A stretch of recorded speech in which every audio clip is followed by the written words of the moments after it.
तो चलते ही स्टार्ट करते हैं। यहाँ पर आपका पहला पॉइंट है हिंदी भाषा की उत्पत्ति। पहला पॉइंट बनता है कि भाषा किस शब्द से बना है।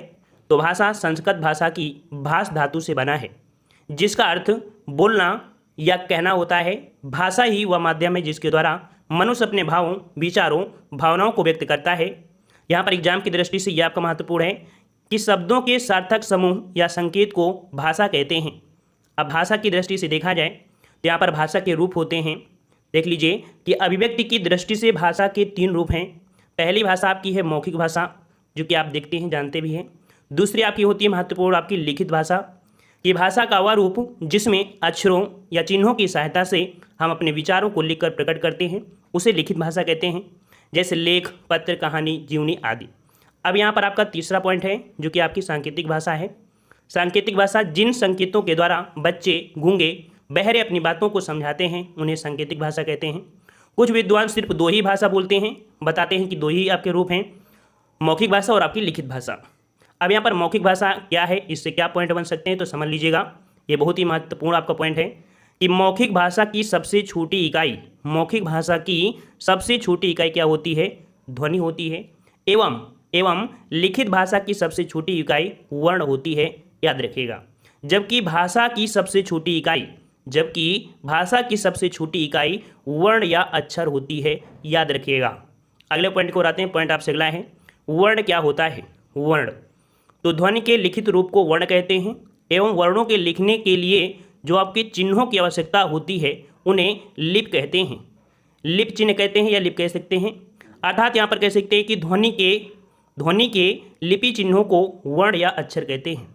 अब यहाँ पर आपका दिया है, देख लीजिए। सबसे पहले क्या आता है, ध्वनि आता है, फिर वर्ण या कह सकते हैं अक्षर, फिर आपका शब्द आता है, फिर पद होता है, फिर वाक्य होता है, और तीसरा आपके यहाँ पर है अनुवृत्ति।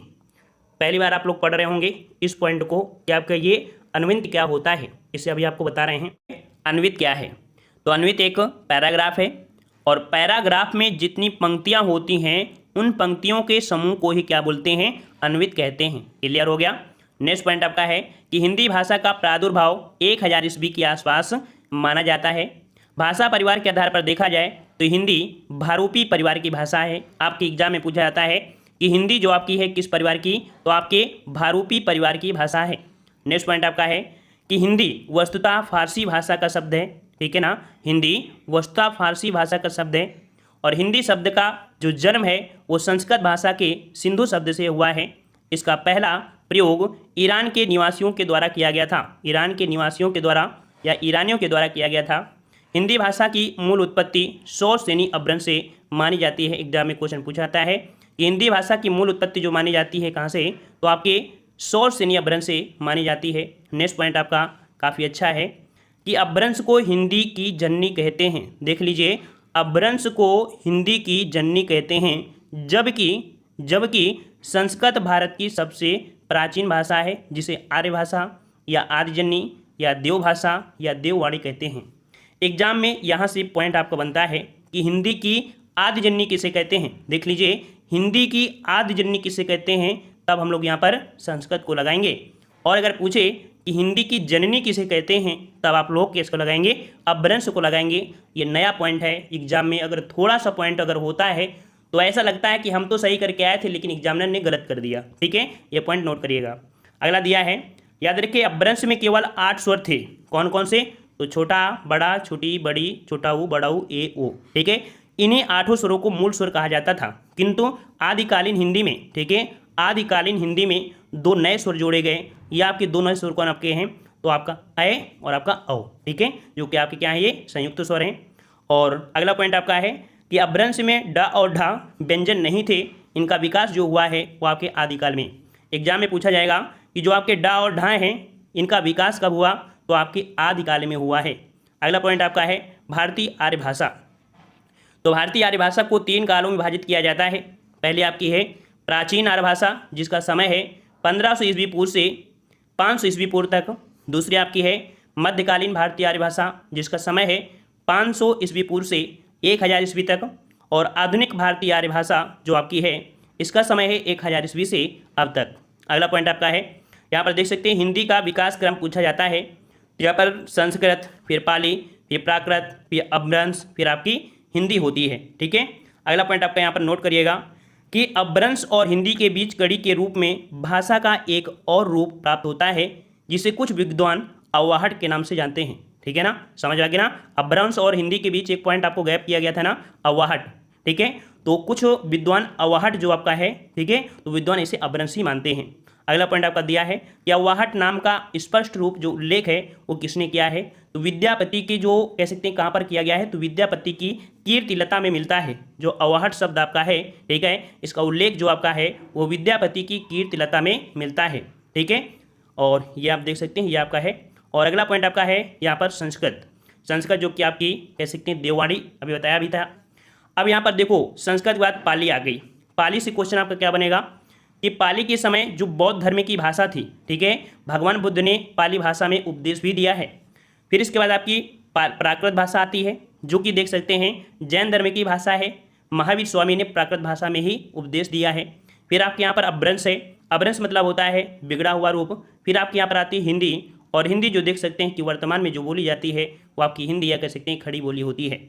अब यहाँ पर एक मेन पॉइंट होता है, ये बहुत पूछा है एग्जाम में, कि आकृत मूलक अर्थात आकृति या रूप के आधार पर हिंदी वियोगात्मक या विशिष्ट कह सकते हैं शिष्ट भाषा। एग्जाम में पूछेगा हिंदी कैसी आपकी है, तो हिंदी आपकी कैसी है, तो आपकी विश्लिष्ट आपकी भाषा है, जिसे हम लोग श्लिष्ट भाषा बोल देते हैं। जबकि संस्कृत जो आपकी है वो आपकी संयोगात्मक है, एवं अंग्रेजी जो आपकी है वो आपकी वियोगात्मक भाषा है। इसे भी नोट कर लीजिएगा, बहुत बार एग्जाम में पूछा गया है कि हिंदी जो आपकी है वो आपकी कैसी है, वियोगात्मक या कह सकते हैं आपकी विश्लिष्ट भाषा है, और संस्कृत जो आपकी संयोगात्मक है, और अंग्रेजी जो आपकी है वो आपकी वियोगात्मक भाषा है। अगला पॉइंट आपका है कि विश्व की 10 सबसे ज़्यादा बोली जाने वाली भाषाओं में से हिंदी का स्थान कौन सा है, तो तीसरा स्थान है। जबकि देखा जाए तो अंग्रेजी का प्रथम स्थान, और जो चीनी जिसे हम लोग मंदारिन बोलते हैं इसका स्थान आपका दूसरा है। ये भी पॉइंट आपका याद रखना है। अगला पॉइंट आपका है कि हिंदी को राजभाषा कहा जाता है। यदि राजभाषा का शाब्दिक अर्थ को देखा जाए तो इसका अर्थ है राजकाज की भाषा। ठीक है, क्वेश्चन आपसे पूछेगा कि भारत की राजभाषा का अर्थ क्या है, तो राजकाज की भाषा होती है, अर्थात ऐसी भाषा को जो किसी राज्य के राजकीय या सरकारी कार्यों के लिए प्रयुक्त किया जाता है। ठीक है ना, यदि ऐसा होता तो उसे राजभाषा की संज्ञा का नाम दिया जाता है। ठीक है, अगला पॉइंट आपका है कि हिंदी भाषा को देवनागरी लिपि में लिखा जाता है। इस देवनागरी लिपि को नागरी या नागरी लिपि कहते हैं। ठीक है, देवनागरी लिपि में लिखते हैं, इसे नागरी लिपि भी कहा जाता है। देवनागरी लिपि ब्राह्मी लिपि का ही परिष्कृत रूप है। क्वेश्चन आपसे पूछा जाता है कि देवनागरी जो आपकी आई है वो कहाँ से आई है, तो आपकी ब्राह्मी लिपि से आई है। ठीक है, ब्राह्मी लिपि से आई है। जिस प्रकार से याद रखिएगा कि ब्राह्मी लिपि जो आपकी है वो आपकी बाएं से दाएं लिखी जाती है, उसी प्रकार देवनागरी लिपि भी जो आपकी होती है वो भी आपकी बाएं से दाएं लिखी जाती है। अगला पॉइंट आपका है कि 14 सितंबर 1949 को हिंदी को संवैधानिक रूप से भारत की राजभाषा घोषित किया गया था। कब किया गया था, 14 सितंबर 1949 को हिंदी को संवैधानिक रूप से भारत की राजभाषा घोषित किया गया था, राजभाषा। ठीक है, इसलिए 14 सितंबर को प्रत्येक वर्ष हिंदी दिवस के रूप में मनाया जाता है। अगला पॉइंट आपका है कि 26 जनवरी 1950 को भारत का संविधान लागू होने के साथ ही भारत में राजभाषा नीति भी आपकी लागू हुई थी। और भारतीय संविधान की जो भाग आपका कौन सा है, 17 अनुच्छेद जो आपका है, भाग जो आपका है कौन सा, भाग 17, और अनुच्छेद 343 से लेके 351 तक राजभाषा का उल्लेख किया गया है। ठीक है ना। अनुसूची की बात करें कि हिंदी का जो दिया गया है अनुसूची में कौन, तो आपकी 8वीं अनुसूची में है। ठीक है ना, ये भाषा से संबंधित है, जिसमें से 22 भाषाओं का वर्णन है। कौन कौन सी, संस्कृत, हिंदी, उर्दू, मलयालम, तमिल, तेलुगु, उड़िया, असमिया, बोडो, डोगरी, कश्मीरी, गुजराती, नेपाली, मणिपुरी, कोंकणी, सिंधी, मैथिली, कन्नड़, संथाली, और आपकी मराठी, बंगला और पंजाबी, इनका उल्लेख है। ठीक है ना। और यहाँ पर कह सकते हैं कि संघ की जो आपकी भाषा है, राजभाषा है, वो आपकी हिंदी, और आपकी लिपि क्या है, तो आपकी देवनागरी है। यहाँ से हजारों क्वेश्चन आपके पूछे गए हैं हर बार। अब यहाँ पर कुछ आपके परीक्षा की दृष्टि से पॉइंट आपके हैं कि खड़ी बोली को मानक हिंदी के रूप में स्वीकार किया गया है, अर्थात मानक हिंदी का आधार ही होता है क्या, खड़ी बोली होता है। ठीक है, तो किस रूप में, मानक हिंदी के रूप में। अगला पॉइंट आपका है कि हिंदी की 5 उपभाषाएं, याद रखिए कितनी हैं, 5 उपभाषाएं हैं। अगला पॉइंट आपका है कि हिंदी की 18 बोलियां हैं। ठीक है, हिंदी की 18 बोलियां हैं। हिंदी की उत्पत्ति 100 श्रेणी अपभ्रंश से हुई है। अगला है भाषा की लघुतम जो आपकी सार्थक इकाई है वो आपकी कौन सी है, तो आपकी शब्द है। भाषा की पूर्णतम इकाई क्या है, तो याद रखिए पूर्णतम इकाई आपकी वाक्य है। 14 सितंबर को हिंदी दिवस के रूप में मनाया जाता है, ये भी पॉइंट आपको हमने बता दिया है। अनुच्छेद 343 के फर्स्ट में हिंदी को भारत की राजभाषा बताया गया है। अगला है पाली भाषा कि पाली भारत की प्रथम देश भाषा है। याद रखिए, क्वेश्चन को याद रखिएगा कि पाली भारत की प्रथम देश भाषा है। इसे सबसे पुरानी प्राकृत भी कहते हैं, इसे सबसे पुरानी प्राकृत भी कहते हैं। अगला पॉइंट है कि राजभाषा आयोग का गठन कब किया गया? तो राजभाषा आयोग का गठन 1955 में किया गया था। नेक्स्ट पॉइंट आपका है कि संस्कृत को ही हिंदी की आर्यजन्नी, वही हमने बताया ना कि हिंदी की आदिजन्नी या आर्यजन्नी कहते हैं। हिंदी भारूपी परिवार की भाषा है। भाषा की सबसे छोटी इकाई वर्ण या आपका अक्षर होती है। खड़ी बोली हिंदी के प्रथम कवि कौन थे? याद रखिए, खड़ी बोली हिंदी के प्रथम कवि आपके कौन थे? जो आपके अमीर खुसरो थे। नेक्स्ट पॉइंट आपका है कि हिंदी संस्कृत भाषा की उत्तराधिकारिणी भाषा है। ठीक है ना, क्वेश्चन पूछेगा कि संस्कृत भाषा की उत्तराधिकारिणी भाषा आपकी कौन है? तो आपकी हिंदी है। ठीक है, हिंदी है।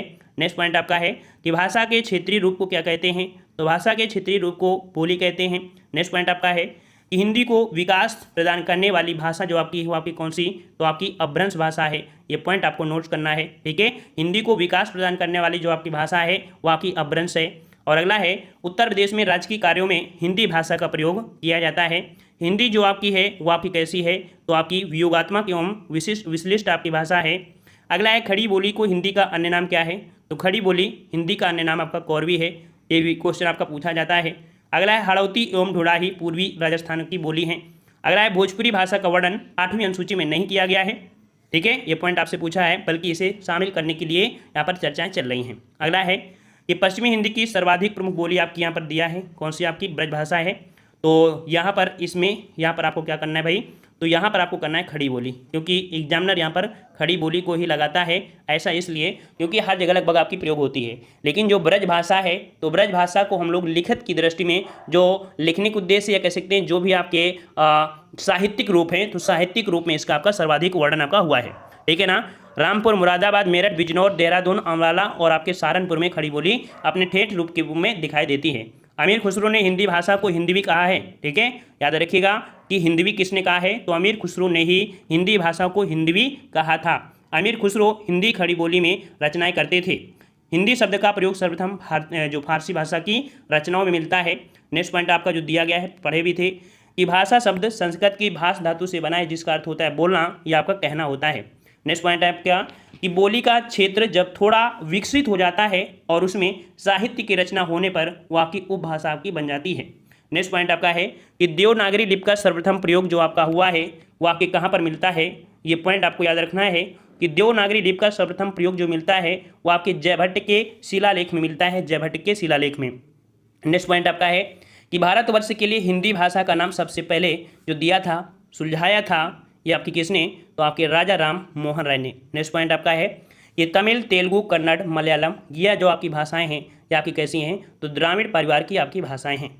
नेक्स्ट पॉइंट आपका दिया गया है यहाँ पर कि विश्व की लगभग 3000 भाषाओं को 13 भाषा परिवार में बांटा गया है। देखिए, लगभग देखा जाए विश्व में आपकी 3000 भाषाएं हैं, इनको 13 भाषा परिवारों में बांटा गया है।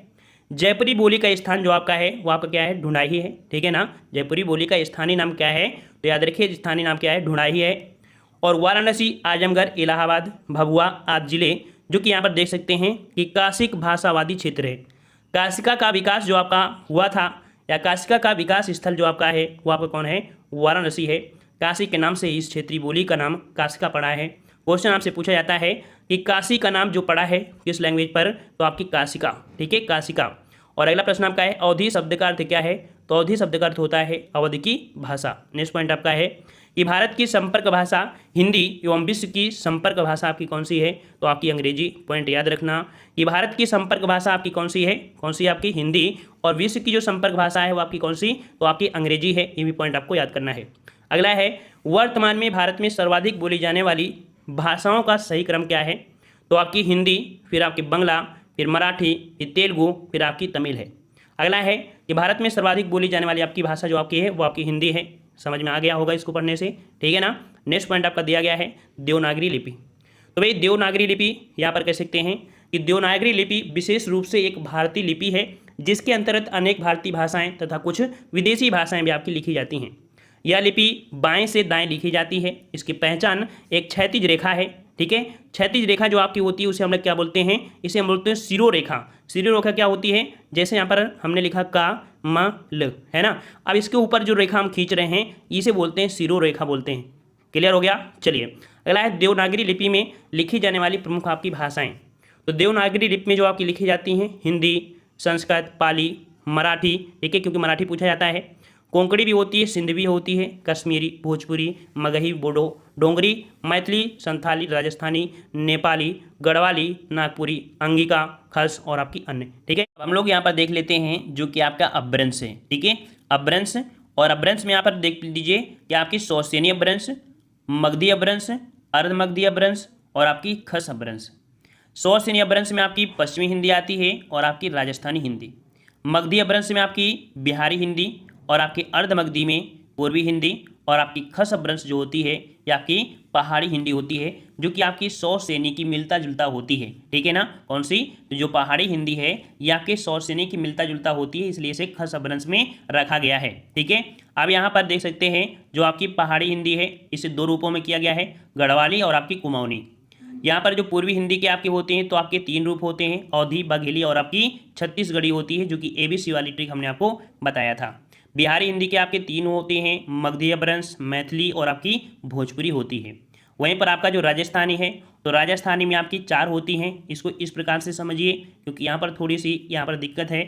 यहाँ पर चार में कौन होती है तो आपकी ये देखिए पूरब है, ठीक है, ऐसे समझ जाएंगे, ये आपको पूरब है, ये आपको पश्चिम है, ये आपको उत्तर है, ये आपका दक्षिण है।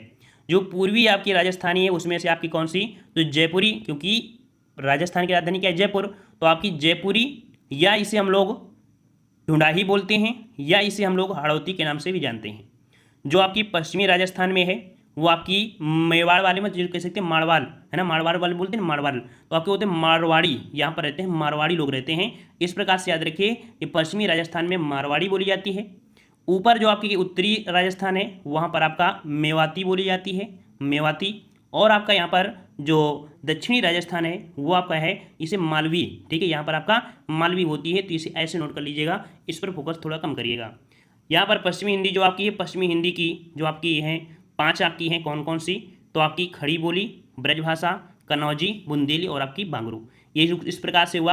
अब यहाँ पर कह सकते हैं कि यहाँ पर दो पॉइंट और देख लीजिए कि जो मराठी भाषा का विकास हुआ है वो महाराष्ट्रीय अपभ्रंश से हुआ है, और सिंधी भाषा का जो विकास हुआ है आपकी ब्राचड़ भाषा अपभ्रंश से हुआ है, और लहदा और पंजाबी भाषा का विकास आपके पैसाची अपभ्रंश से हुआ है। ये तीनों ही पॉइंट एग्जाम में पूछे गए हैं। ठीक है, मराठी का विकास मराठी से, लहदा और पंजाबी का पैसाची से, ठीक है, पैसाची से, और सिंधी का विकास आपके ब्राचड़ से हुआ है।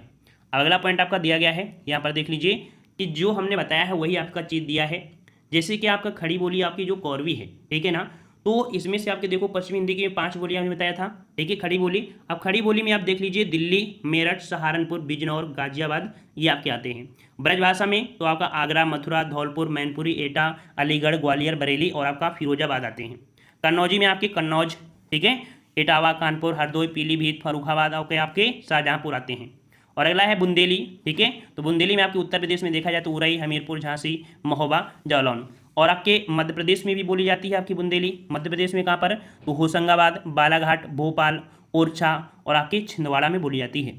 अगला दिया है बांगरू, तो बांगरू जो आपके वो हरियाणा में कहाँ पर, तो आपकी अम्बाला, हिसार, करनाल, रोहतक और आदि जिलों में बोली जाती है। ठीक है, तो ये आपकी महत्वपूर्ण है। अगला है सौरसेनी अपभ्रंश में जो आपकी राजस्थानी है, तो आपके देखो हमने दिया था मारवाड़, है ना, तो मारवाड़ में आपकी कह सकते हैं जोधपुर, बीकानेर, जैसलमेर और आपके नागौर। फिर आपकी मेवाती जो कि आपकी उत्तरी वाली है, ठीक है, उत्तरी राजस्थान में, तो दिल्ली, गुड़गांव, अलवर और आपका भरतपुर, क्योंकि ऊपर साइड पड़ते हैं।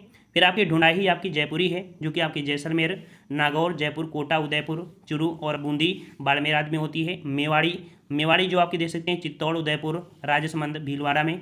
और हाड़ौती जो आप कह सकते हैं कि वो उसी में होती है जो कि आपकी बूंदी है ना, वो में आपको मिल रही है, कॉमन आपकी हो जाती है, तो आपका ये हो जाएगा। ठीक है, अगला दिया है मगधी अपभ्रंश। मगधी अपभ्रंश में यहाँ पर बिहारी हिंदी आती है, जो कि मगही कहाँ पर बोलते हैं, तो आपके बिहार के पटना, गया, नालंदा, मुंगेर, औरंगाबाद आदि जिलों में होती है। मैथिली, तो मैथिली जो बोली जाती है वो बिहार के दरभंगा, सीतामढ़ी, मधुबनी आदि जिलों में बोली जाती है। भोजपुरी, तो भोजपुरी आपकी बलिया, देवरिया, मिर्जापुर, बनारस, आरा, गाजीपुर, बस्ती, गोरखपुर, चंदौली, जौनपुर, आजमगढ़, भोजपुर, भभुआ और आपके संत कबीर नगर में बोली जाती है। ठीक है, कौन सी, तो आपकी भोजपुरी। और आपसे क्वेश्चन पूछा जाता है कहाँ पर, तो गोरखपुर का तो हो ही जाता है, ठीक है ना, और आपके यहाँ पर बनारस में पूछ लिया जाता है, बनारस में जो आपकी है वो आपकी भोजपुरी होती है। ठीक है, अगला पॉइंट आपका है यहाँ पर अर्धमगधी।